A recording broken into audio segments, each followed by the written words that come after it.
Olá, irmãos, a paz do Senhor, sejam bem-vindos. Mais um dia para da nossa leitura bíblica. E, quando entra essa contagem regressiva na frente, vocês devem estranhar, mas é porque eu tô gravando esse vídeo 1 hora antes do nosso horário de live. A rotina aqui em casa tá meio embaralhada. E aí também, para não ficar mudando o horário com vocês toda hora, em alguns momentos eu vou fazer dessa forma. Vou entrar, vou gravar, mesmo que seja no mesmo dia, e aí deixo aqui para vocês no nosso horário combinado, para poder ficar também mais fácil para vocês, continuar mantendo o horário que nós combinamos às 8 horas. E é isso, vamos continuar então nossa leitura do livro de Levítico, em nome de Jesus, já também fazendo parte da nossa oração, eu peço que o Senhor nos ajude, nos sustente para durante essa semana conseguirmos, todos os dias estar aqui presente. Às vezes acontecem algumas coisas, algum imprevisto, mas enfim, para a gente terminar também logo essa jornada do livro de Levítico. Recapitulando, então o livro de Levítico vai falar ali de como deveria ser feito ali os rituais, o tratamento, a rotina do tabernáculo, como seriam os sacrifícios, os holocaustos, como deveria ser feito, e aí como os sacerdotes deveriam iniciar esse ministério, enfim, como funcionaria ali a adoração ao Senhor e as funções que deveriam ser feitas no tabernáculo. E a gente vai continuar vendo, então, isso hoje, agora a partir do capítulo 9 de Levítico, Ele vai falar, os sacerdotes iniciam o ministério, de fato. Vamos orar, então, pra gente iniciar a nossa leitura de hoje. Amém. Senhor Deus, Pai amado e querido, te damos graças, te louvamos, te agradecemos por mais um dia na tua presença, mais um dia desfrutando, Senhor, do teu Espírito Santo, da tua graça e da tua misericórdia. Senhor, nos perdoa pelos nossos pecados, Senhor, nós colocamos diante de ti as nossas necessidades, as nossas preocupações, Senhor. Colocamos, Senhor, diante de ti a nossa rotina, os nossos horários, o nosso tempo, Senhor. Não só esse tempo que estamos aqui na tua presença para ler a tua palavra, que consagramos a ti, Senhor, mas nos ajuda e nos ensina a remir o nosso tempo para todas as coisas, como a tua palavra diz, que há tempo para todas as coisas debaixo do céu. Nos dá sabedoria, Senhor, e entendimento para fazermos aquilo que o Senhor nos mandou fazer, para nos propormos, nos disponibilizarmos para aquilo que o Senhor nos mandou fazer. Em nome de Jesus, Pai, nos dá sabedoria, nos dá graça, fala ao nosso coração, nos traz entendimento, Senhor, da Tua palavra. Revela a nós, Senhor, a Tua vontade para as nossas vidas nessa noite. Em nome de Jesus. Amém. Amém. Então vamos lá. Então, como eu acabei de falar, o tema do capítulo 9 é os sacerdotes iniciam o seu ministério. Ao 8º dia, Moisés chamou Arão e seus filhos e os anciãos de Israel e disse a Arão: toma um bezerro para a oferta pelo pecado e um carneiro para o holocausto, ambos sem defeito, traz perante o Senhor. Então dirá aos filhos de Israel: tomai um bode para a oferta pelo pecado, um bezerro e um cordeiro de 1 ano, ambos sem defeito para o holocausto, e um boi e um carneiro por oferta pacífica para sacrificar perante o Senhor, e oferta de cereais amassada com azeite. Pois hoje o Senhor vos aparecerá. Então, trouxeram diante da tenda da congregação o que Moisés ordenou, e chegou-se toda a congregação, e se pôs perante o Senhor. E disse Moisés: isto é o que o Senhor vos ordenou que fizessem, para que a sua glória vos apareça. Disse Moisés a Arão: chega-te ao altar, oferece a tua oferta pelo pecado e o teu holocausto, e faz expiação por ti e pelo povo. Também oferece a oferta do povo e faz expiação por ele, como o Senhor ordenou. Então, Arão se chegou ao altar e imolou o bezerro da oferta pelo pecado, destinando a si próprio. Os filhos de Arão trouxeram-lhe o sangue, e ele molhou o seu dedo no sangue e o pôs sobre as pontas do altar. O resto do sangue derramou na base do altar. A gordura, os rins e o redenho do fígado, porém, tirados da oferta pelo pecado, queimou sobre o altar, como o Senhor ordenara a Moisés. A carne e o couro queimou fora do arraial. A seguir, imolou o holocausto, e os filhos de Arão lhe entregaram o sangue, e ele o aspergiu sobre o altar em redor. também lhe entregaram o holocausto nos seus pedaços com a cabeça e o queimou sobre o altar. E lavou as vísceras e as penas e as pernas e as queimou sobre o holocausto no altar. Depois apresentou a oferta do povo, pegou o bode da oferta pelo pecado, que era do povo, e imolou e preparou por oferta pelo pecado, como fizera com a primeira vítima. Apresentou também o holocausto e ofereceu o segundo rito. Apresentou a oferta de cereais, da qual tomou um punhado e queimou sobre o altar, além do holocausto da manhã.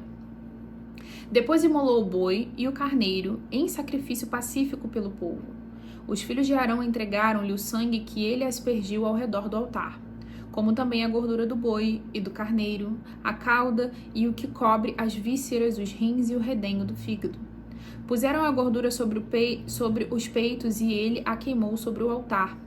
Os peitos e a coxa direita, porém, Arão os ofereceu por oferta movida perante o Senhor, como Moisés ordenara. Depois, Arão levantou as mãos ao povo e o abençoou, e desceu, havendo feito a oferta pelo pecado, o holocausto e as ofertas pacíficas. Moisés e Arão entraram na tenda da congregação. Quando saíram, abençoaram o povo, e a glória do Senhor apareceu a todo o povo. Fogo saiu da presença do Senhor e consumiu o holocausto e a gordura sobre o altar. E o que vendo todo o povo jubilou e prostrou-se com o rosto em terra. Então, foi essa cerimônia, né, algo que nós já vimos, né, sendo ordenado para o Senhor como deveria ser feito. Aqui a gente vê que foi feito, então, esse sacrifício ali que marca o início do ministério dos sacerdotes, né, ali da consagração deles, um sacrifício também ali pela própria vida deles. E quando Arão e Moisés saem da tenda, né, sai esse fogo, né, o próprio Senhor manda um fogo que consome o holocausto e aí o sacrifício que tá lá, né, no altar do holocausto. E a gente vai ver, né, uma passagem que lembra muito essa daqui, lá com Elias, né, quando o Senhor também manda fogo, consome, né, todo o altar ali que ele faz, enfim, ele humilha, né, de certa forma, contra ali os outros profetas de Baal. A gente vê algo parecido também com essa cena aqui, né? Deixa eu pegar meu marca-texto, que eu sempre esqueço. E aí, às vezes, eu tô lendo e vou sentindo falta de ter algo na mão. Tem alguns versículos, né? Amém. Vou marcar aqui só o último versículo.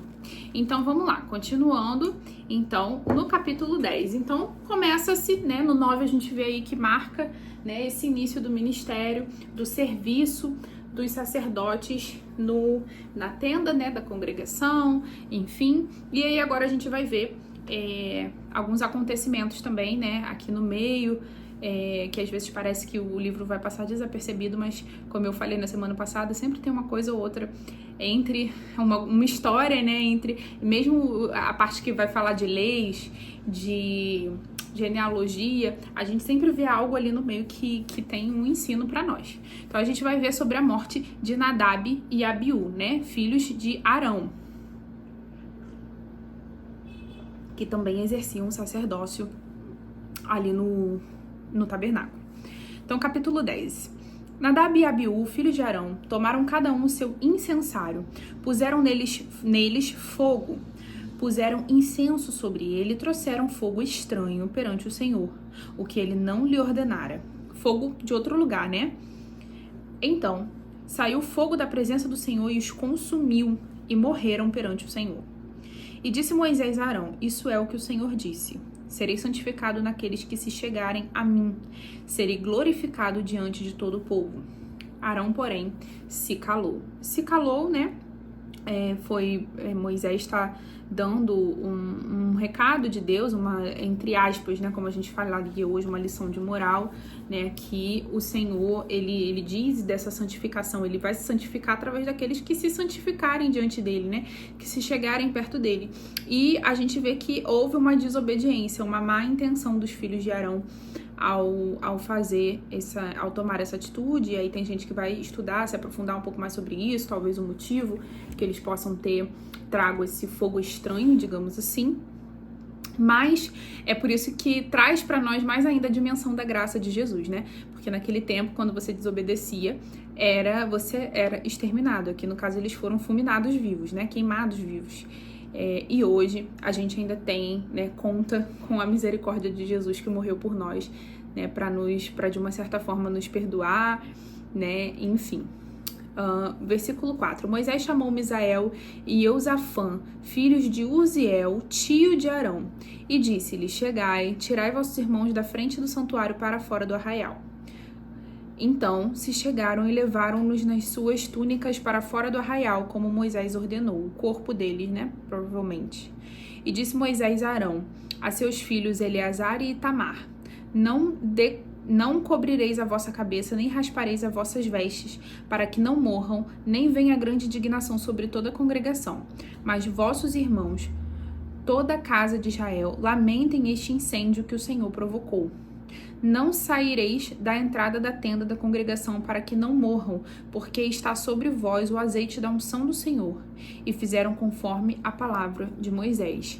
Eles eram consagrados ao Senhor, então se era algo que o Senhor, Moisés estava instruindo em nome do Senhor, né, que eles fizessem esse ritual de não sair da tenda, de não cobrir a cabeça, enfim, eles deveriam obedecer, né, porque por isso que ele traz esse lembrete, né, está sobre vós o azeite da unção do Senhor, vocês foram ungidos e consagrados, né, então vocês precisam obedecer a determinação do Senhor. Seria um período aqui de lamentação, de uma certa forma, mas como eles faziam parte ali também do exercício do sacerdócio, teve essa instrução, né, para que eles não rasguem as vestes, que era algo comum, né, ali durante um velório, né, o período de luto, né, que a família ficava pelo morto, enfim.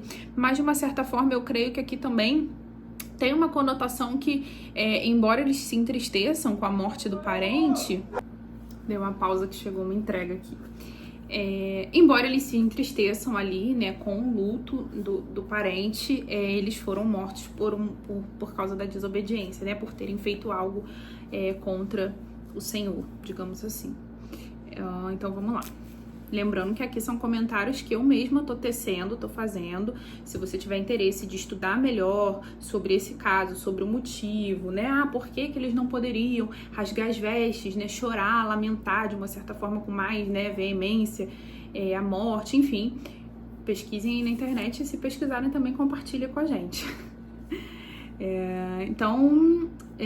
Versículo 8. Disse o Senhor a Arão: Não beberá vinho, nem bebida forte, nem tu nem teus filhos, quando entrar na tenda da congregação, para que não morram. Estatuto perpétuo será isso pelas vossas orações, pelas vossas gerações. Então, né, também era mais uma prerrogativa ali que o Senhor, Arão e os seus descendentes, né, seus filhos, deveriam obedecer. Essa questão também da bebida forte, principalmente naquela época, né, o fruto da uva, né, o vinho, enfim.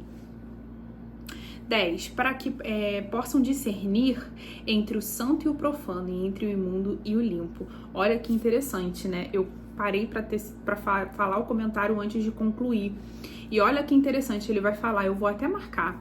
Não beberá vinho nem bebida forte, nem tu nem teus filhos. Isso ele tá falando para Arão, né? Quando entrar na tenda da congregação, na presença do Senhor, para que não morram. Estatuto perpétuo será isso pelas vossas gerações. E aí no 10, para que possam discernir entre o santo e o profano, e entre o imundo e o limpo, e para ensinar aos filhos de Israel todos os estatutos que o Senhor lhes tem dado por meio de Moisés. Olha que interessante, né? Isso é algo eu nunca tinha também observado, como eu falei pra vocês, a gente lê, relê, em alguns momentos Deus nos chama a atenção pela misericórdia dele, né? Quantas vezes talvez você como cristão não foi questionado, comigo houve esse questionamento, até porque meu esposo, ele era praticamente alcoólatra quando ele se converteu, e por um tempo ele ainda ficou bebendo vinho e tal, até de fato, desculpa gente, enfim. E por causa daquela passagem, né, de Jesus, né, que de Jesus transformar água em vinho, da Bíblia falar que o vinho é para a alegria do homem, e tantas outras passagens que a gente vê que a Bíblia de fato não proíbe, né, a bebida alcoólica, o vinho principalmente, que era o comum naquela época, por falar que o vinho, né, o pecado é se embriagar, enfim.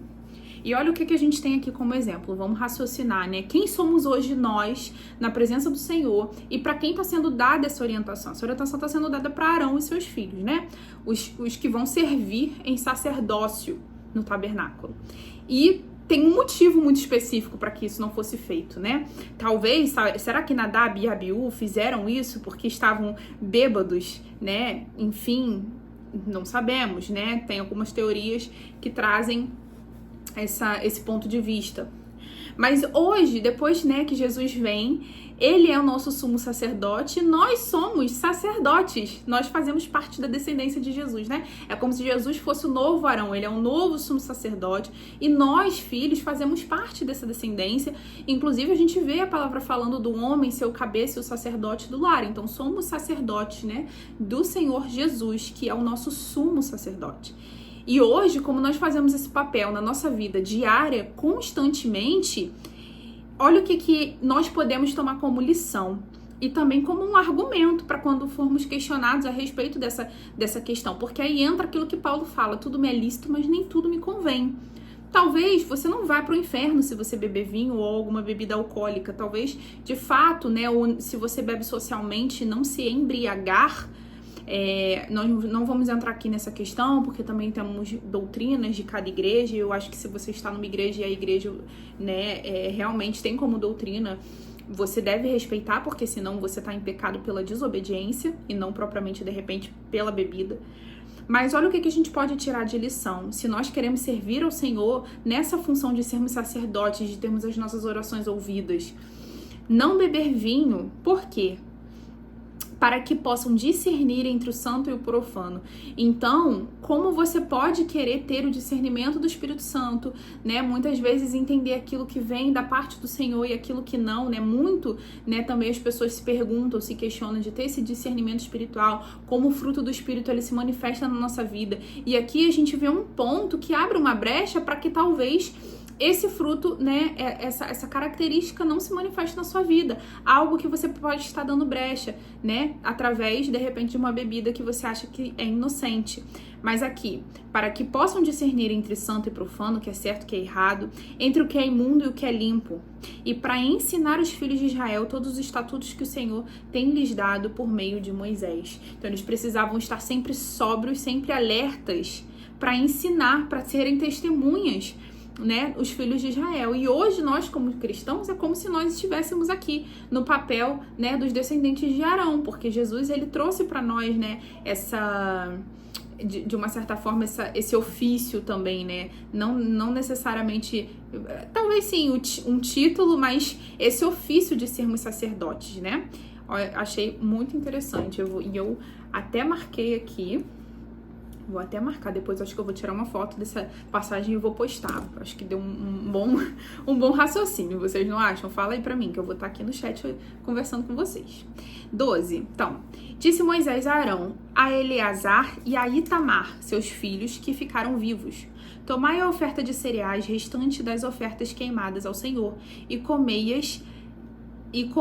sem fermento junto ao altar, pois é coisa santíssima. 13. E vós a comereis em lugar santo, pois isso é a tua parte e de teus filhos, das ofertas queimadas ao Senhor, pois assim me foi ordenado. Aquela parte, né, que era dos sacerdotes que eles tinham direito de comer, que a gente também já comentou, já pincelou aqui nos outros capítulos. 14. Também o peito da oferta movida e a coxa da oferta alçada comereis em lugar limpo. Tu, teus filhos e tuas filhas contigo foram dados por tua parte dos teus filhos, dos sacrifícios das ofertas pacíficas dos teus filhos, dos filhos de Israel. A coxa da oferta alçada e o peito da oferta movida trarão com as ofertas queimadas de gordura para movê-los como oferta movida perante o Senhor. Pertencem a ti e a teus filhos contigo, por direito perpétuo, como o Senhor tem ordenado. Moisés buscou diligentemente o bode da oferta pelo pecado e descobriu que já havia sido queimado.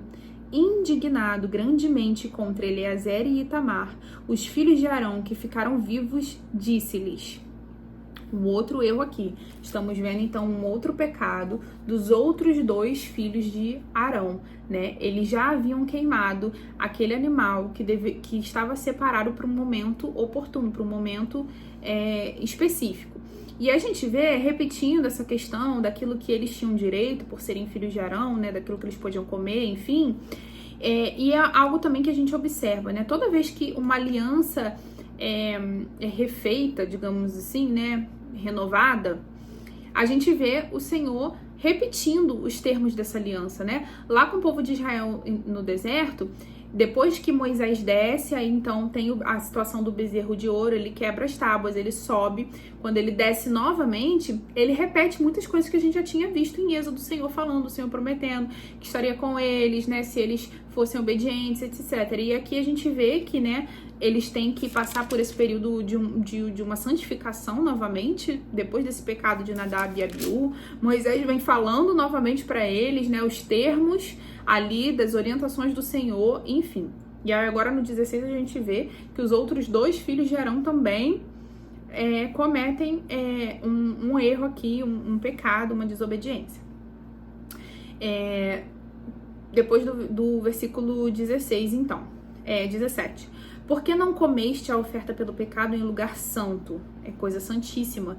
E o Senhor a deu a vós para que leves a iniquidade da congregação e para que façam expiação por eles diante do Senhor. Visto que não se trouxe o seu sangue para dentro do santuário, certamente deviam tê-la comido no santuário como eu tinha ordenado. E então disse Arão a Moisés: hoje ofereceram a sua oferta pelo pecado e o seu holocausto perante o Senhor, mas tais coisas me sucederam. Se eu tivesse comido hoje a oferta pelo pecado, seria isso porventura agradável aos olhos do Senhor? Ouvindo isso, Moisés deu-se por satisfeito. Então eles possivelmente eles já tinham, né, matado aquele animal para se alimentar, enfim. Só que houve essa situação da morte dos filhos de Arão, foi algo que parece que mexeu com ele, então ele dá essa justificativa para Moisés, né? Hoje ofereceram sua oferta pelo pecado e seu holocausto perante o Senhor, mas tais coisas me sucederam, né? Que foi perder os filhos. Se eu tivesse comido da oferta pelo pecado, seria isso porventura agradável aos olhos do Senhor? Ele tá dizendo que ele não comeu da oferta pelo pecado que foram feitas naquele dia por causa do que aconteceu. E ele pensou que também não seria agradável diante do Senhor que ele se alimentasse daquela carne. Mas ficou só um pouco confuso aqui. É aquilo, algumas versões da Bíblia a gente fica um pouco confusa, né? A respeito de Eleazar e Itamar. Eu acho que eles queimam esse animal para comer fora do lugar que deveriam, né? Porque eles deveriam comer lá dentro do tabernáculo o alimento, a parte da carne dos sacrifícios. Se eu não me engano, é isso mesmo. Quem tiver aí, acho que o pastor Antônio talvez possa me ajudar a responder essa pergunta. Deixa eu abrir aqui em outra... meu aplicativo da Bíblia vai querer atualizar agora. E abrir aqui em outra versão. Deixa eu ver se eu consigo. Levítico 10. 16. Vamos ler em outra versão, só para ver se fica um pouco mais clara e não ficar muito dúbio o nosso entendimento. Tô lendo na NTLH.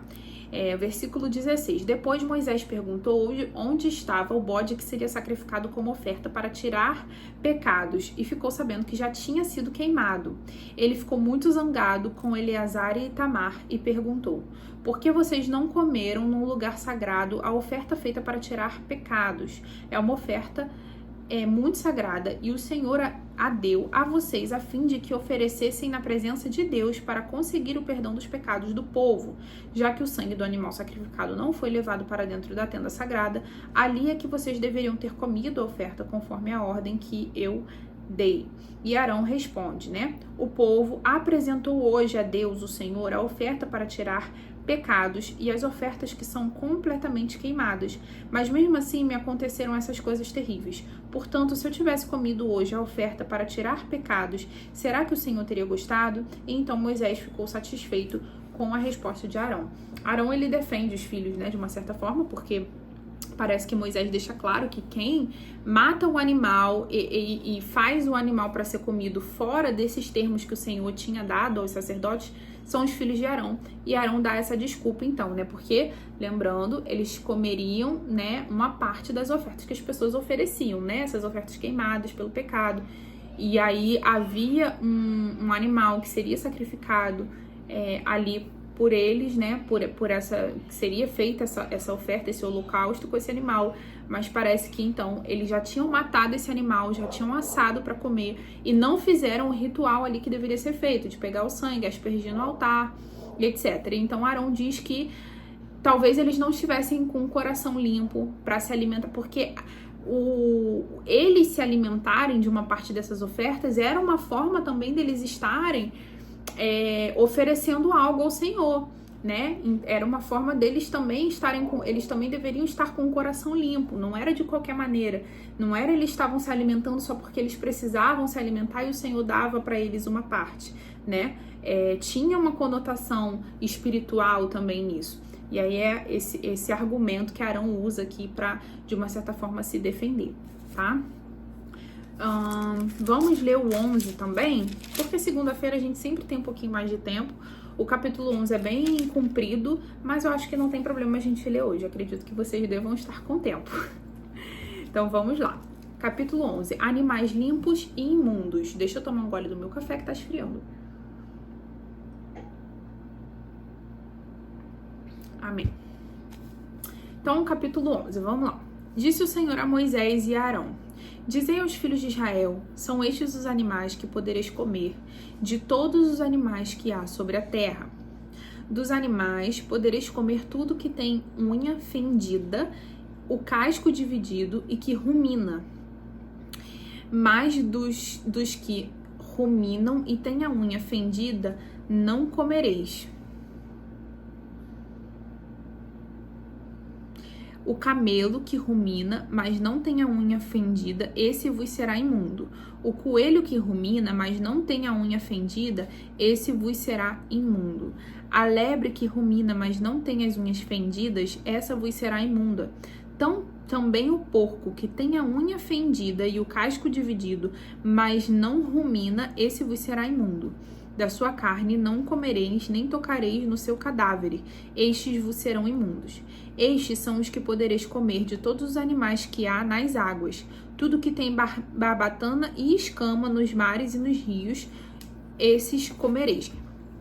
Só, então, alguns comentários. Eu não sei muito bem essa questão de animal com a pata, com a unha fendida, que rumina, que não rumina, tá? Eu sei essa questão que os judeus até hoje seguem, tá? Essas regras alimentares, que eles não comem a coxa dos animais, mas por questão daquele acontecimento com Jacó, né? Que o anjo toca na coxa, enfim. E a questão da carne de porco, eu sei que é algo também muito sério. E aí, para quem quiser se aprofundar, né, consegue dar uma pesquisada aí que vocês conseguem achar que animais são esses que eles não podem comer, da questão de ruminar e ter o casco e a unha fendida, tá? Dos animais do mar, vocês veem aqui que eles só comem aqueles que têm escamas e barbatana. Então, peixe, eu sei que os judeus também não comem camarão, tá? Camarão, polvo, alguns frutos marinhos, né, que a gente fala, animais marinhos, tem alguns também que eles não comem. E tem alguns estudos muito interessantes hoje, estudos assim, né, teólogos que vão até para essa parte científica para tentar entender por que esses animais o Senhor considerou impuro e proibiu, né, o consumo. E aí é bem interessante, alguns veem questões de saúde envolvidas, né? A gente sabe que a carne do porco é uma carne que pode ser contaminada até hoje, se ela não for bem preparada, ela pode dar alguma doença, enfim. E tem pessoas que já trazem bem pro lado espiritual. Tem gente hoje já que acredita que se alimentar, por exemplo, de carne de porco é algo que impede mesmo uma aproximação com Deus, sabe? É algo que abala a estrutura espiritual de relacionamento. É interessante, mas é para quem crê e para quem quer, né? Se Deus tocar no seu coração, você tiver interesse de entender um pouco melhor a respeito disso, dá uma pesquisada aí, ou me chama no direct, que eu acho que eu tinha eu não sei se ela é pastora, mas uma irmã que fazia uns estudos sobre isso e postava no Instagram, não me lembro o nome dela, preciso procurar a conta. Se tiver interesse, me manda que eu mando pra vocês. Então, vamos lá. Paramos no 9, falando daqui dos animais marinhos, né? 10. Tudo, porém, que não tem barbatana, nem escama, nos mares e nos rios, todo réptil das águas e todo animal que vive na água, esses serão abomináveis para vós. Então, eles não comem camarão, eles não comem polvo, eles não comem lula, eles não comem ostra, tá? 11. Eles serão para vós a abominação. Da sua carne não comereis e abominareis o seu cadáver. Até tocar no cadáver desses animais, eles ficavam impuros e precisavam passar por um ritual de purificação. Tudo que não tem barbatana ou escama nas águas será para vós abominável.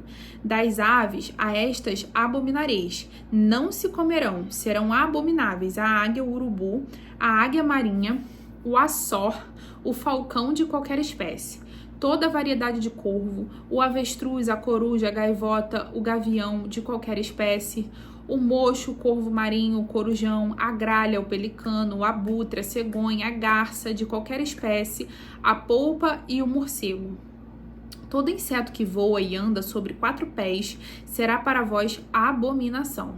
Mas de todo inseto que voa, que anda sobre 4 pés, podereis comer dos que tiver pernas compridas, para elas saltar sobre a terra. Interessante, então, né, que João comia gafanhoto no deserto, né, e gafanhoto não era considerado impuro, porque ele é um animal que salta. Olha no 21, ele fala, né, mas de todo inseto que voa e anda sobre 4 pés, no 22, deles comereis estes, a locusta de qualquer espécie, o gafanhoto devorador de qualquer espécie, o grilo de qualquer espécie, o gafanhoto de qualquer espécie. Olha que interessante, né? E a gente sabe que tem culturas, né, lá pra China, aquele lugar que tem alguns insetos que eles consomem. Acredito que eles consomam até insetos que aqui estão listados como impuros, né? Mas era muito comum, principalmente um povo que vivia no deserto, né? Se tem aqui, né, se o Senhor precisou descrever, é porque era algo comum. 23. Todos os outros insetos que voam e têm 4 pés serão para vós a abominação. Por eles sereis imundos. Qualquer que toca o seu cadáver imundo será até a tarde. Qualquer que transportar um do seu cadáver lavará as vestes e será imundo até a tarde. Todo animal que tem unhas fendidas, mas cuja fenda não as divide em 2, e tudo que não rumina vos será imundo. Qualquer que neles tocar será imundo. Todos os animais quadrúpedes que andam nas plantas dos pés vos serão imundos. Qualquer que tocar nos seus cadáveres será imundo até a tarde. O que transportar os seus cadáveres lavará as suas vestes e será imundo até a tarde. Eles vos serão imundos. Também estes vos serão imundos entre os animais que se arrastam pelo chão. A doninha, o rato, o lagarto e qualquer espécie. A lagartixa, o lagarto da areia, o lagarto pintado, a lesma e a toupeira. Esses vos serão imundos entre todos os animais que se arrastam pelo chão. Qualquer que neles tocar, estando eles mortos, será imundo até a tarde. Todo objeto sobre o qual cair algum desses animais, estando mortos, será imundo. Será vaso de madeira ou veste, seja vaso de madeira ou veste, ou pele ou saco, qualquer instrumento com que se faz alguma obra, será colocado na água, será imundo até a tarde e então será limpo. Todo vaso de barro em que cair algum deles, todo o que houver nele será imundo, e o vaso quebrareis. Todo alimento preparado com a água desse vaso será imunda, e toda bebida que se pode beber depositada nesse vaso será imunda. Todo objeto sobre o qual cair algum desses cadáveres será imundo, o forno e o vaso de barro serão quebrados. Imundos são, portanto, vos serão imundos. A fonte ou cisterna, porém, que contém a água será limpa, mas quem tocar no cadáver será imundo. Se dos seus cadáveres cair alguma coisa sobre alguma semente que se há de semear, esta será limpa. Se, porém, for derramada água sobre a semente e um cadáver cair sobre ela, será imunda. Se morrer algum dos animais destinados à vossa alimentação, quem tocar no seu cadáver será imundo até a tarde. Quem comer do seu cadáver lavará as suas vestes e será imundo até a tarde. Quem transportar o seu cadáver lavará as suas vestes e será imundo até a tarde. Toda criatura que se arrasta sobre a terra será abominação e não se comerá. Tudo que anda sobre o ventre, tudo que anda sobre 4 pés, ou que tem mais pés, de toda criatura que se arrasta sobre a terra, não comereis. É abominação. Não façam vossa alma abomináveis por nenhuma criatura que se arrasta, nem com ela vos contaminareis, para não serdes imundos. Eu sou o Senhor, vosso Deus. Consagrai-vos e sede santos, porque eu sou santo. Não vos contaminareis com nenhuma criatura que se arrasta sobre a terra. Eu sou o Senhor, que vos fiz subir da terra do Egito para ser o vosso Deus. Portanto, sede santos, porque eu sou santo. Esta é a lei referente aos animais, às aves e todos os seres viventes que se movem nas águas e a todos os que se arrastam sobre a terra, para que possam distinguir entre o imundo e o limpo, entre os animais que se podem comer e os que não se podem comer. Então, o Senhor, ele ainda dá um lembrete falando a respeito da santificação que eles deveriam buscar e querer, né, em honra ao Senhor. E fala, né, então, dos animais. E algumas pessoas falam nesse fato, porque antigamente, nesse tempo, eu creio que tem questões espirituais aqui envolvidas, né? Realmente eu nunca me aprofundei no estudo sobre esse assunto, não tem como a gente, né, ser um especialista em todas as questões e áreas da Bíblia. Então, se é algo que te interessa, te traz curiosidade, pesquise, né, enfim, se aprofunde. Mas nós vemos também que são cuidados do Senhor até para com a saúde deles, né? Falando de uma forma física, né? Sem ver apenas o lado espiritual. Porque não se tinha o entendimento que hoje nós temos de bactéria, de que tudo tem que ser lavado. É um povo que morava no deserto, que morava em tenda, não se tinha essa prática de lavar tudo, as coisas o tempo todo, né? E a gente vê o Senhor dando essas orientações, né? Se um cadáver de um animal que hoje a gente sabe que pode ter uma doença, você mata uma barata, você não vai deixar cair um pano de prato que você usa na sua cozinha em cima da barata e não vai lavar? Ou até jogar fora, tem gente que joga, porque sabe que ela vem do esgoto, que ela passa por lugares sujos. Então, muitas pessoas também entendem uma forma de cuidado do Senhor para com eles como homem no sentido mesmo físico, né? Enfim, todas essas prerrogativas. Mas também tem a parte espiritual, tem pessoas que estudam o significado, né, desses animais, porque eles seriam impuros, enfim. Tá bom, irmãos? Muito obrigada por você que esteve aqui comigo hoje. Que Deus abençoe sua vida. E nós continuamos na nossa jornada amanhã, se Deus permitir, estaremos aqui de novo às 8 horas da noite. Tá bom? Fiquem com Deus. Paz do Senhor.